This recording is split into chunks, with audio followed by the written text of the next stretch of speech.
والصلاة والسلام على سيد الأشرف الأنبياء والمرسلين أما بعد فأعوذ بالله من الشيطان الرجيم بسم الله الرحمن الرحيم کہ پڑھی الصلاة والسلام عليك يا رسول الله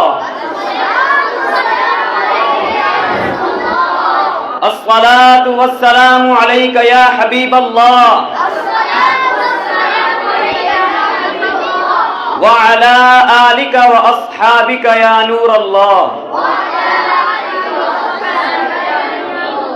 حمد و صلات کے بعد میرے نہایت ہی واجب الاحترام اساتذہ کرام اور سامعین ذی وقار، السلام علیکم ورحمۃ اللہ وبرکاتہ.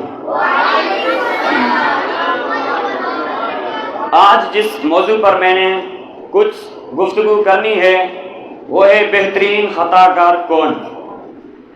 حضرت عمر کا دور ہے، ایک شرابی حضرت عمر کے سامنے آیا، ہاتھ میں شراب کی بوتل ہے اور حضرت عمر کی عدالت، آپ کا جلال، بندہ پکڑا جائے تو گیا.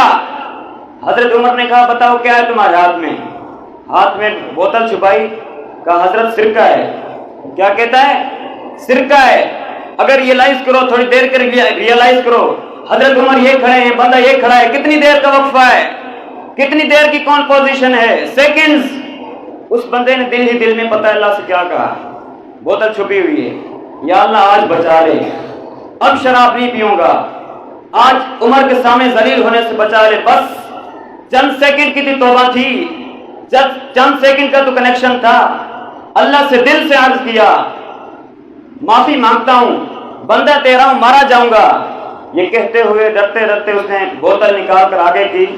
اللہ کی شان دیکھو، شراب کی بوتل سرکے میں بدل گئی. ہم کتنے ہی گناہ گار کیوں نہ ہوں، اللہ سے معافی تو مانگو نا، اس کی بارگاہ میں سر تو جھکاؤ نا. وہ واقعی بڑا کریم ہے، کیونکہ میرے آقا مدینے والے مصطفیٰ صلی اللہ علیہ وسلم فرماتے ہیں التائب من الذنب کمن لا ذنب له. گناہوں سے توبہ کرنے والا ایسا ہے جیسا اس نے گناہ کیا ہی نہیں ہے. پتہ یہ چلا کہ عزت دوبارہ مل جاتی ہے. شرط صرف ایک ہے کہ آدمی صحیح راستہ اختیار کر لے. اولیاء کرام کی سیرت پڑھ کر دیکھیں، ہزاروں اولیاء کرام ایسے ہیں جو توبہ سے پہلے گناہوں میں مشغول تھے، معاشرے میں انہیں بری نگاہ سے دیکھا جاتا تھا، لوگ ان سے نفرت کیا کرتے تھے، مگر جب اللہ کی طرف آ گئے کیا کمال ہوا. اب جناب لوگوں کے دلوں میں تو دلوں میں، جانوروں کے دلوں میں بھی اللہ نے اپنی مخلوق کے دلوں میں بھی ان کی عزت ڈال دی. کیونکہ عزت کس کے پاس ہے؟ رب کے پاس ہے. دلوں کا اختیار کس کے پاس ہے؟ وہ رب کے پاس ہے. آسمانی ولایت کا ایک اور چمکتا ستارہ حضرت فضیل بن عیاض رحمۃ اللہ علیہ توبہ سے پہلے ڈاکو تھے. جی ہاں، آج کتنا بڑا نام ہے ولیوں میں، مگر آپ ایک ڈاکو تھے. اور یہ کوئی کہانی نہیں، واقعی حقیقت ہے کہ رات کو جب بچہ سوتا نہیں تھا تو مائیں کہا کرتی تھی بیٹا سو جاؤ ورنہ فضیل ڈاکو آ جائے گا. جس راستے پر آپ ہوتے تھے لوگ ڈر کے مارے اس راستے سے نہیں گزرتے تھے، مگر جب آپ نے توبہ کی، جن کا مال لوٹا تھا واپس کیا اور سارے حقوق ادا کیے، دین کے کاموں میں مصروف ہو گئے. حضرت فضیل نے یہ وقت بھی دیکھا کہ وقت کا بادشاہ آپ کے دروازے پر کھڑا ہے، انتہائی عاجزی سے کہہ رہا ہے کہ حضور ملاقات کا وقت عطا فرما دیجیے. اللہ کی راہ میں جو چل پڑے، سچی توبہ کر لے، اللہ پھر کیسے عزت عطا فرماتا ہے. حضرت بشر حافی کا واقعہ آپ کو یاد ہوگا. آپ توبہ سے پہلے شرابی تھے، شراب کے نشے میں گم رہا کرتے تھے. بڑا خوبصورت واقعہ ہے کہ اللہ کے نام کی جب آپ نے تعظیم کی، آپ کو یہ پیغام ملا کہ بشر تم نے ہمارے نام کو بلند کیا، ہم تمہارے نام کو بلند کریں گے. آپ نے توبہ کی، عبادت میں لگ گئے.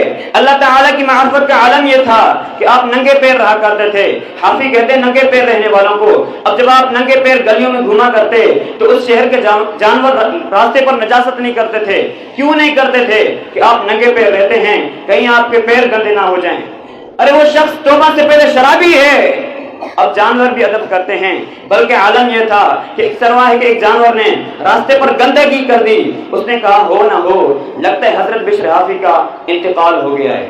جب معلوم کیا تو پتہ چلا کہ ہاں حضرت بشر حافی کا انتقال ہو گیا ہے. اللہ اکبر! گویا اللہ نے جانوروں کے دلوں کے اندر بھی ان کی عزت ڈال دی، کیونکہ انہوں نے رب کی بارگاہ میں سر جھکایا، انہوں نے دنیا والوں کی پرواہ نہ کی، انہوں نے رب کے راضی کرنے کی فکر کی. حضرات محترم، یہ خیال دل سے نکال دو کہ جناب عزت پیسے سے ملتی ہے، عزت شہرت سے ملتی ہے جناب سوٹ بوٹ ہو, ذرا اچھے کپڑے پہنوں, اچھی جناب لگژری گاڑی سے اتروں گا تب عزت ملے گی, ارے جناب مہنگا موبائل ہاتھ میں ہوگا تب عزت ملے گی, عالی شان کوٹھی میں رہوں گا تب عزت ملے گی. یہ بھول ہے تمہاری. اور قرآن کیا فرماتا ہے عزت کہاں سے ملتی ہے, عزت کس کو ملتی ہے؟ اللہ فرماتا ہے من کان یرید العزت فللہ العزت جمیعا, جو عزت کا طلبگار ہو تو ساری عزت اللہ ہی کے پاس ہے. وَتُعِزُّ مَن تَشَاءُ وَتُذِلُّ مَن تَشَاءُ بِيَدِكَ الْخَيْرُ.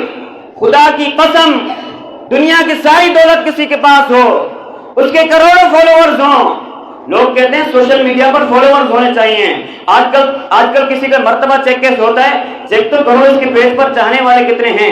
لوگ بتاتے ہیں میرے اتنے ملین فالوورز ہیں, اتنے لاکھ مجھے دیکھنے والے ہیں. میں ان سب سے پوچھتا ہوں جن کے کروڑوں فالوورز ہیں, تمہارے فالوورز تمہیں دیکھنے والے گناہ کی وجہ سے ہیں نیکی کی وجہ سے ہیں؟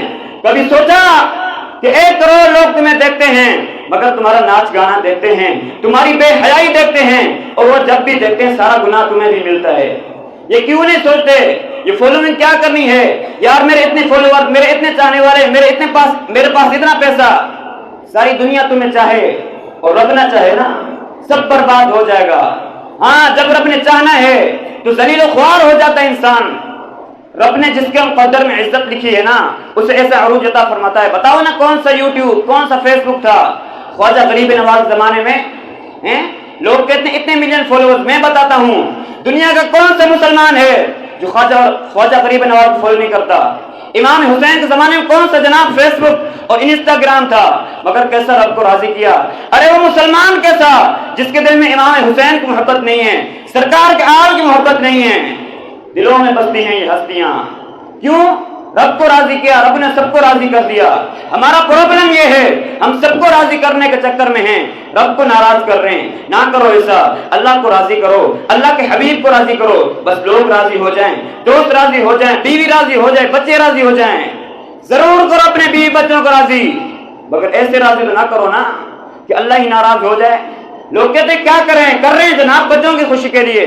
ضرور کرو اپنے بچوں کو خوش, مگر ایسی خوشی نہ مناؤ کہ تمہارا رب ہی تم سے ناراض ہو جائے.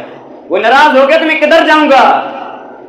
وہ میرا خالق ہے, میرا مالک ہے, میں نے اسی کے دربار سے بخشش لینی ہے. وہ جنت کا بھی مالک ہے. اگر اس نے جنت کا دروازہ ہی مجھ پر بند کر دیا تو کیا کرنا ہے میں نے ان دنیا کے دروازوں کا؟ لوگ کہتے ہیں جدھر جاتا ہوں لوگ دروازہ کھولتے ہیں. اگر گناہوں والی زندگی ہے, حرام روزی ہے, رب کو ناراض کر رہے ہو, جس دفتر میں جاتے ہو دروازہ کھل جاتا ہے, لیکن اللہ ناراض ہو گیا اور جنت کا دروازہ بند ہو گیا تو کدھر جاؤں گا میں؟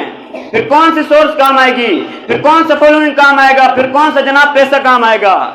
خدارا زندگی ایسے گزارو کہ جب قبر میں جاؤ نا پتہ ہے جس سے رب راضی ہوگا. کیا کہا جائے گا اس کو؟ نم کا نومت العروس, سو جا کے جیسے دلہن سوتی ہے. اللہ کرے کہ قبر میں جائیں تو ان سننے کو ملے.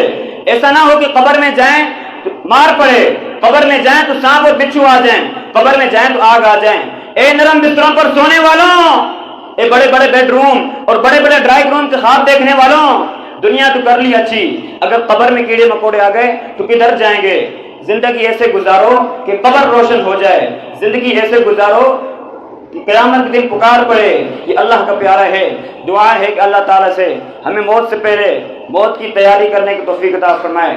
وما علینا الا البلاغ المبین.